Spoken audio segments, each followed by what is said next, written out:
नमस्कार, बहुत स्वागत है आप सभी का। मैं हूं आपके साथ नैना यादव, लेकर हाजिर हूं हमारा खास शो पूछता है इंडिया। भारत के खिलाफ एक बार फिर से बड़ी साजिश रची जा रही है सीमा पार से। पाकिस्तान की जमीन पर आतंकी साजिश की हम बात कर रहे हैं। अब तक सीमा पार से घुसपैठ करने वाले आतंकी एक बार फिर नया रास्ता अपना सकते हैं। हालांकि ये रास्ता पूरी तरह से नया नहीं है। आतंकी पहले भी समंदर के रास्ते भारत में दाखिल हुए हैं, जिन्हें भारतीय सुरक्षा बलों ने जहन्नुम पहुंचा दिया।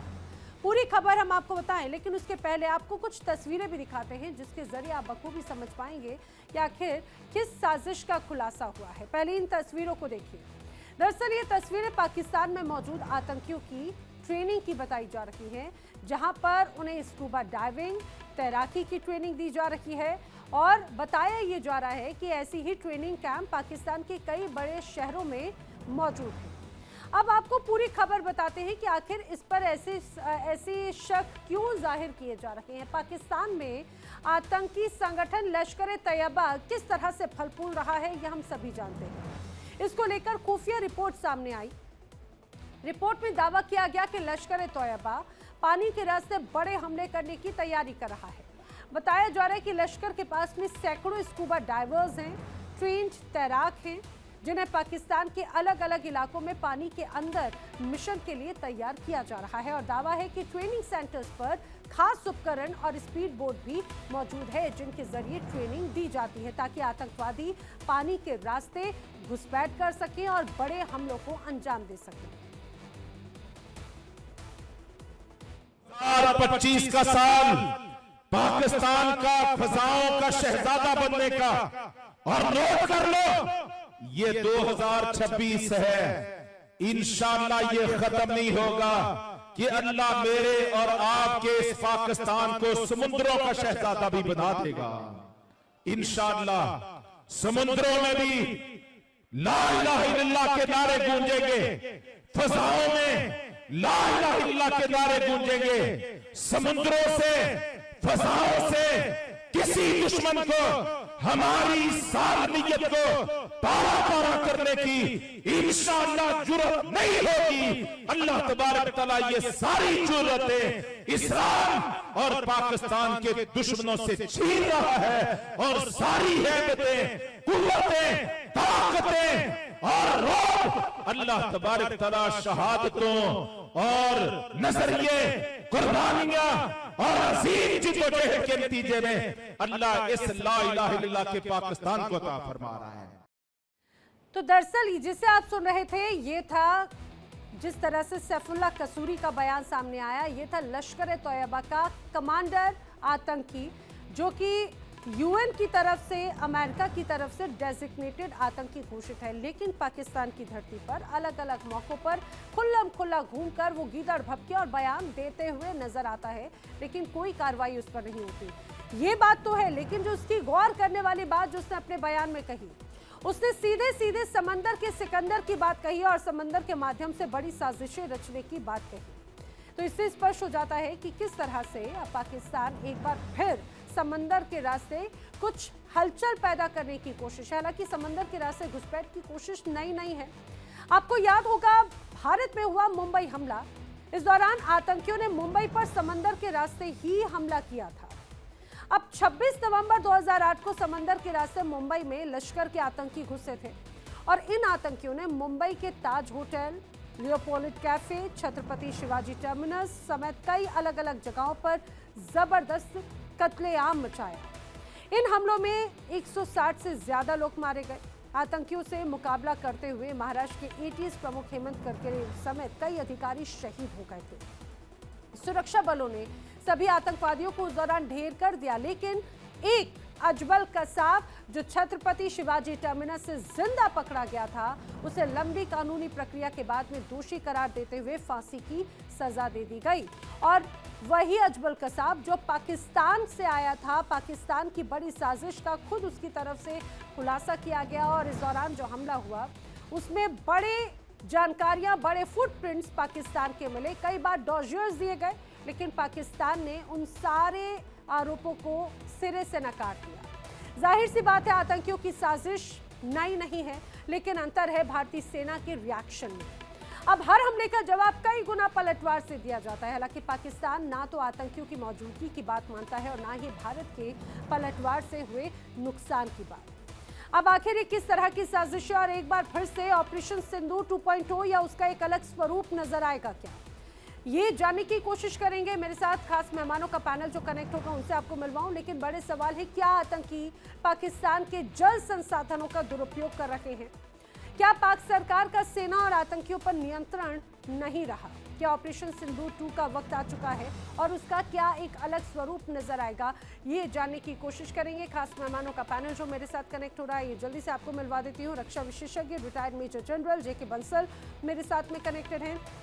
राजनीतिक विश्लेषक तनुष दीक्षित मेरे साथ में कनेक्ट हो रहे हैं। विदेश मामलों के जानकार सुधीर सिंह मेरे साथ में कनेक्ट हो रहे हैं। पाकिस्तान से पत्रकार, पाकिस्तान से नेता इरशाद अहमद PMLN के, वो मेरे साथ में कनेक्ट हो रहे हैं। आप सभी खास मेहमानों का इस पूरी चर्चा में बहुत बहुत स्वागत है। जिस रूप में एक बड़ी तस्वीर यहाँ पर नजर आती है, मैं चर्चा की शुरुआत इरशाद अहमद आप ही से करना चाह रही हूँ। मुझे जरा बताइए कि जिस तरह से सैफुल्लाह कसूरी लश्कर-ए-तोयबा का आतंकी, कुख्यात आतंकी, जिसे डेजिग्नेटेड आतंकवादी घोषित किया जा चुका है, रह रहकर उसके बड़े वीडियो सामने आते हैं, आप लोग उस पर तो कोई कार्रवाई नहीं कर रहे, लेकिन वो एक एक करके खुद ही बड़े खुलासे कर दे रहा है। अब एक बार फिर से समंदर के रास्ते बड़ी साजिश की बात यहाँ पर सामने आई है। बहुत शुक्रिया। मैं आपसे अर्ज करूंगा, देखिए आप लोग जो भी कहते हैं हम सुनते हैं, क्योंकि आप मजबूर हैं, बेचारे हारे हुए लोग हैं, आपका मुल्क हारा हमसे। आप मुझे ये बताइए कि मेरी इतनी अजीम और इतनी ताकतवर फौज के होते हुए मुझे दहशत गर्दों की क्यों जरूरत पड़ेगी? दूसरी बात यह है कि चंद उलमा का नाम ले लेकर के आप इतने बौखलाए हुए लोग हैं कि आप समंदरों में देखें, जो ये किश्तियां आप दिखा रहे थी, ये क्या दहशतगर्द थे? ये लोग, कोई हो सकता है कोई टिकटॉक बना रहा है, कोई कुछ बना रहा है, आप उसको दिखा रही हैं कि समंदरों से हम दहशतगर्द हिंदुस्तान भेजेंगे। हम क्यों भेजेंगे? हम तो सीधे फिजा के जरिए हमला करने वाले लोग हैं। मेरी तो इतनी अजीम एयरफोर्स है, इतनी अजीम ताकत है मेरी आर्मी, इतना अजीम चीफ है मेरा फील्ड मार्शल हाफिज आसिम मुनीर। हमें जरूरत काहे की है दहशत गर्दों की? हम तो दहशत गर्दी को खत्म करने पे लगे हुए हैं। इस वक्त जितना भी काम मेरे मुल्क में हो रहा है, जितना भी मेरी एजेंसी, मेरी फोर्सेज, मेरी अजीम आर्मी के लोग काम कर रहे हैं, वो दहशत गर्दी के खिलाफ कर रहे हैं। क्यों? क्योंकि हमने दहशत गर्दी का खात्मा करने का सोच लिया है। अब एक भी दहशतगर्द नहीं बचेगा इंशाअल्लाह, आप बेफिक्र रहिए।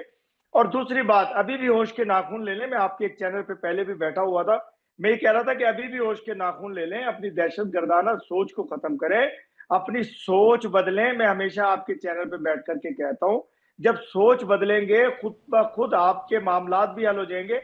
आप देखिए हिंदुस्तान इस वक्त तनहा खड़ा है, वला अगर गौर से आप देखें, अगर इंटरनेशनल चैनल देखें, आप लोग तना रह चुके हैं, पूरी दुनिया आपके खिलाफ खड़ी है। कल तक आप अमेरिका को बुरा कह रहे थे, आज अमेरिका ने अगर एक लिस्ट में आपका नाम हिंदुस्तान का नहीं डाला है, जिनको वीजे नहीं दे रहे हैं, आज आप, कल से मैं देख रहा हूं कि आप लोग तारीफ करें। देखें, ये पॉलिसी होती है। इरशाद अहमद जी, मैंने आपको इसीलिए बिना रोक टोक के आपको कंटिन्यू बोलने दिया कि ठीक है, मैं जरा जान लूं कि आखिर किस तरह से एक ऑब्सेशन साफ तौर से नजर आता है। आप बार बार कहते हैं कि भाई आपको दहशतगर्दों की जरूरत नहीं, आपकी सेना बहुत मजबूत है। बिल्कुल, इसमें कोई शक नहीं। आपकी सेना इतना अनुभव रखती है लंबे युद्ध का, और यही वजह है कि आपके अपनों के खिलाफ ही अमेरिका इसीलिए आपको इस्तेमाल करने की तैयारी में है कि भाई स्टेबलाइजेशन फोर्स में आपको उसको हिस्सा बनाए। और रही बात दहशतगर्द की या पानी के रास्ते आने की, तो जिस तरह से आपने खास तौर से बड़ी साजिश मुंबई में रची थी, वो भी आपने इसी रास्ते से ही, इसी रास्ते को ही चुना था। और आप बखूबी जानते हैं कि पानी के मामले में भी किस तरह से आप लगातार पिटते रहे हैं। और रही बात दूसरी दहशतगर्दी की, आप बात कहते हैं यहाँ पर इन आतंकियों की। अरे भाई, आपके आतंकी खुल्लम खुल्ला घूमते हैं, जरा एक्शन लीजिए। इन्हीं की वजह से आप पूरी तरह से पसते हैं। हिंदुस्तान की बात करते हैं तो हमें किसी के टुकड़ों की जरूरत नहीं। इरशाद अहमद, जिस तरह से पाकिस्तान को है ना, आप अभी पिछलग्गू बने घूम रहे हैं पाकिस्तान अमेरिका का, और ये बखूबी जानते हैं। और यही वजह है अमेरिका कंट्रोल करने की कोशिश करता है, हिंदुस्तान नहीं होता, इसलिए हमें कोई फर्क नहीं पड़ता। लेकिन मैं यही बात यहाँ पर सुधीर सिंह जी से जानना चाह रही हूँ। सुधीर सिंह जी, जरा इरशाद अहमद जी को तस्वीर दिखाइए, उन्हें बताइए कि कैसी बड़ी साजिश पानी के रास्ते रखी जाती है और अमेरिका के नाम से बहुत उछलने की कोशिश करे। अमेरिका कभी भी इनको एकदम ऐसी धराशायी कर देगा। नैना जी, सवाल ये है कि उनका, हमारे देश में डेमोक्रेसी है, उनके यहाँ नहीं है, तो वो तो आर्मी के इशारे पे नाचेंगे। उन्होंने फील्ड मार्शल ऐसे दे दिया जैसे कि बच्चे को बाजार से खरीद के चॉकलेट खुश करने के लिए हम दे देते हैं। तो उनकी अपनी सोच है, उनको रहने दीजिए, खुश रहने दीजिए बस। मैं ये कहूंगा कि जब अभी के पाकिस्तान के राष्ट्रपति आसिफ अली जरदारी साहब राष्ट्रपति थे तो बंबई हमला हुआ था। तो उन्होंने एक बयान दिया था जो मुझे याद है 2008 में कि the people who attacked on India are non state actors and we are not accountable for that. तो हमला भी कर देंगे, कहेंगे कि हमारे यहाँ से गए ही नहीं। भले पकड़ के कसाब को आपने रख दिया, वो कहेंगे कसाब ईरान का है, हमारे यहाँ का नहीं है, तो क्या कर लेंगे आप। सवाल ये है कि हमको पानी के रास्ते का एक नया हमला होगा, दुनिया के तमाम देशों में होता रहा है और हमारे यहाँ भी हुआ है। बंबई इसका एक ज्वलंत उदाहरण है। सवाल इस बात का है कि हमको इजराइल के पैटर्न पर राउंड द क्लॉक रेडी रहना है, अलर्ट मोड में रहना है और जहां कहीं भी आतंकी आए उनको इलिमिनेट कर देना है, जो पानी के रास्ते से आए या और किसी रास्ते से आए। वो इलिमिनेशन जरूरी है, चूंकि हमारे लिए अभी स्टेबिलिटी बहुत जरूरी है, इनके लिए इनस्टेबिलिटी बहुत जरूरी है। ये एंजॉय करें, 1000 लोग तो इनके यहाँ आतंकियों के द्वारा हर साल मारे ही जा रहे हैं, एंजॉय करें, वो हमको उससे कोई लेना देना नहीं। लेकिन हमको स्टेबिलिटी चाहिए। हम 8% के रेट से बढ़ रहे हैं और 8% के रेट से बढ़ने के लिए हमको स्टेबिलिटी चाहिए और वो स्टेबिलिटी, कोई भी आतंकी हमला होता है तो स्टेबिलिटी थोड़ी सी भंग होती है। तो हमको बहुत ही राउंड द क्लॉक अलर्ट रहना चाहिए। जहां तक बात अमेरिका की है कि अमेरिका ने हमको इस लिस्ट में रखा, उस लिस्ट में रखा, हम टुकड़ों पर पलने वाले नहीं है। हमारे एक्सचेकर में $700 बिलियन पड़े हैं, हमको किसी की मदद नहीं चाहिए। अमेरिका से हमारा तिजारत है और तिजारत लगभग $150 बिलियन का इस बार भी पहुंच जाएगा। और आज न कल डोनाल्ड ट्रंप को यह एहसास होगा कि भारत के बगैर ये साउथ एशिया में उनकी दुकान चलने वाली नहीं है। वो अब रियलाइज कर रहे हैं। अभी जो एक लिस्ट छोटी सी आई जिसमें हमारे पाकिस्तानी मित्र चर्चा कर रहे थे, वो खुद उनको लगा है कि उनको क्यों उस लिस्ट में अभी जरा मुझे सुनिए, अब मैं आपको जवाब देना चाहूंगा। उनके रिएक्शन से लग रहा है कि वो खुद परेशान है उससे। हम परेशान नहीं है, हमको लिस्ट में डालें या रखें हमारे को कोई फर्क नहीं पड़ता है। ये रिपब्लिक डे है 26 तारीख को और यूरोपियन यूनियन से हमारा फ्री ट्रेड एग्रीमेंट होने जा रहा है। यूरोपियन यूनियन में बहुत बड़े बड़े 12 देश हैं और हमारे लिए $500 बिलियन का ट्रेड का एक मार्केट खुल रहा है। हमें कोई फर्क नहीं पड़ता। हमारा ट्रेड 2030 तक 3 ट्रिलियन का पहुंचना है। और जैसा नैना जी हमने कहा कि हमारे लिए सिक्योरिटी बहुत ही अहम है, इकोनॉमिक डेवलपमेंट को इंश्योर करने के लिए जरूरी है। तो हमको राउंड द क्लॉक सिक्योरिटी रखनी चाहिए और जहां कहीं कोई आतंकी है उनको खत्म करना चाहिए। और अगर कोई पाकिस्तान में भी दिखे तो हमको जैसे निकोलस मादुरो को अमेरिका उठा लाया, हमको भी उनको उठा लाना चाहिए और खत्म करना चाहिए। क्या बात है, क्या बात है जी। अभी मैं जवाब दूंगा इनको। अभी आप बात कर रहे थे कि मेरे पाकिस्तान में धमाके होते हैं, करवाता कौन है। आप ये देखिए आप एक कसाब को लेकर के फिरते हैं, कसाब से क्या आपको मिला था एक मिल्क पैक का डब्बा, जिसकी वजह से आप पाकिस्तान पे इल्जाम लगाते हैं कि पाकिस्तान ने, हमारी एजेंसी ने आपके मुल्क में धमाके कराए, आपके मुल्क में मुंबई अटैक कराया। देखिए मैं आपसे हमेशा ये सवाल करता हूँ, इतना बड़ा अटैक हुआ कि आप बड़े ज़हीन और आप बड़े सीनियर नेता हैं, बड़े सीनियर पॉलिटिशियन हैं, बस सारी चीजों को बखूबी जानते हैं। रही बात अगर सिर्फ अजमल कसाब की नहीं है, ऐसी एक लंबी फहरिस्त है। अगर इतना ही था तो खासतौर से जब मौलाना मसूद अजहर भारत में था तो क्यों उसको छुड़ाने के लिए कंधार हाईजैक कराना पड़ा? आखिर क्यों आपने हाफिज सईद को अपने घर के अंदर बैठा कर रखा है? और क्यों अभी हाल ही में हाफिज अब्दुल रऊफ का एक बयान आया, उसने तो बाकायदा मरकज और इन सारी बातों का जिक्र कर दिया कि भाई ऑपरेशन सिंदूर में बहुत डैमेज कर दिया हमें। आपका यही जिस अभी आप आवाज सुन रहे थे सैफुल्लाह कसूरी की, उसने तो एक एक करके कितने खुलासे कर दिए। मैं ये कह रहा हूँ कि जब मिंबर पे कोई मौलाना खड़े होते हैं जो अपनी बात कर रहे होते हैं, वो कोई बात कर रहे हैं, तो इसका मतलब उनके जाती राय है, उसका मतलब मेरे पाकिस्तान के किसी इदारे से नहीं है। जब कोई मौलाना मस्जिद में खुतबा दे रहे हैं या अनाउंस कर रहे हैं, कोई ऐलान कर रहे हैं, उसका हुकूमत की पॉलिसी से कोई लेना देना नहीं। एक करके बात कर लेते हैं। जी जी, इसलिए इनका कोई कंटेक्स्ट नहीं है नैना जी, इनके ऊपर तवज्जो फरमाने से हमको कोई फायदा नहीं है, क्योंकि पाकिस्तान की आर्मी पावरफुल है, जो इलेक्टेड लीडरशिप है वो ऐसे हैं।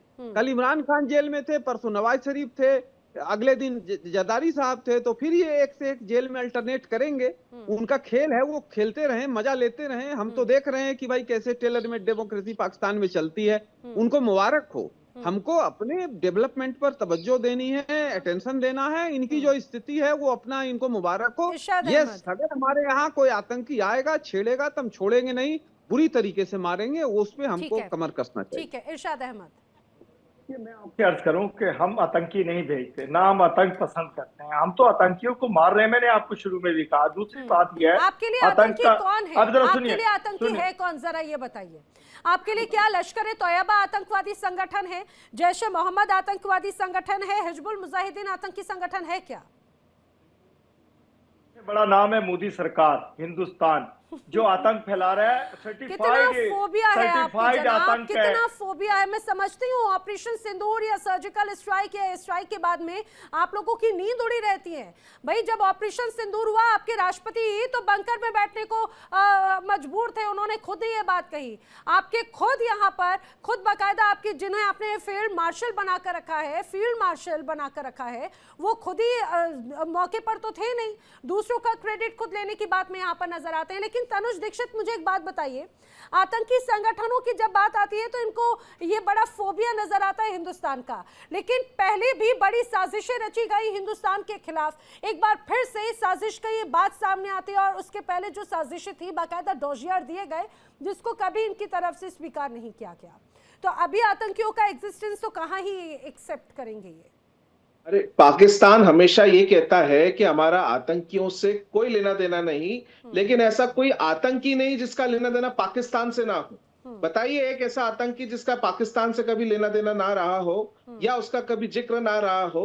आज लश्कर का कमांडर जो है सैफुल्लाह, वो बयान दे रहा है कि जंग जो है वो केवल धरती तक सीमित नहीं है। अरे तो आकाश से आ जाए, जल से आ जाए। भारत आज हर स्थिति में पूर्ण रूप से तैयार है। लेकिन सबसे बड़ी चीज है, क्या इस तरीके के आतंकी तत्व बिना किसी सरकार के, बिना पाकिस्तान की सरकार के कैसे पनप सकते हैं? कैसे इनको क्यों उनकी गिरफ्तारी नहीं हो रही? क्यों वो खुलेआम मीडिया में आकर के बयान दे रहे हैं? यूएन पूरा बयान, यूएन संगठनों का पूरे नजर है बयानों पर। पाकिस्तान ही है जिसके कान में जरा सी भी जू नहीं रेंग रही है। ऐसा नहीं लगता नैना जी आपको? इसमें कोई शक नहीं। देखिए यही तो एक बड़ी चिंता की बात हो जाती है कि पाकिस्तान में ये कहते हैं कि भाई हम आतंक के खुद ही ये कहा जाए कि विक्टिम है। इरशाद खान अहमद जी, जरा जवाब दीजिएगा तनुज दीक्षित का। मैं आपसे अर्ज कर रहा हूँ, देखिए आपने सवाल किया आतंक कौन, मैंने कहा आतंक का सबसे बड़ा नाम हिंदुस्तान। दूसरी बात, आपने मुझे पूरा सुना नहीं। देखिए मेरे दुनिया के किसी भी एम्बेसी से एम्बेसडर को नहीं निकाला गया आतंकी कह करके। आपके पूरी एम्बेसी को बंद किया गया कनाडा में। जहां आपने सिखों को शहीद करने का ठेका लिया हुआ था, जिनको मरवाने का पूरे देखें पूरी दुनिया में। नहीं, आपके कितने मरे आप वो बताइए। हमारे तो शहीद हुए वो हमको पता है।